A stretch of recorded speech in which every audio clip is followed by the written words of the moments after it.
ito. Lalo na sa mahilig mag-ano, yung mga mag-soft drinks, mahilig mag-soft drinks. Huwag na, ito na yung ipalit kasi parang...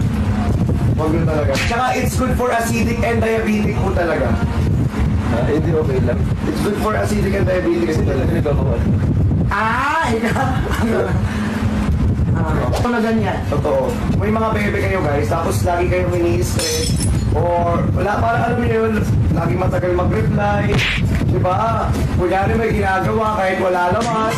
Diba? Guys, kung ako sa inyo, naku, mag-take ka na nito. Best perfect for you para mawala yung init ng ulo mo. Ay, bakit sa'yo? Mag-pick ka! Pagtimplahin mo. Mag-timpla ka kayong dalawa doon, nalito na ako sa inyo. Si Ma'am Bea na Mapa, may jowa yan. Mag-check out ka Ma'am Bea na Mapa. Sabi ko check out ka. Perfect sa inyo to. Sa inyo mag-jowa. Kasi kung sino mga mainit na ulo sa inyo, pag ininom niya ito mga Tingnan mo nga mga 10 agad. mainit ang ulo. 10 agad, kahit mo lagyan ng tubig. Sinutin mo na lang. Sulit mo naman. Ang galing yan.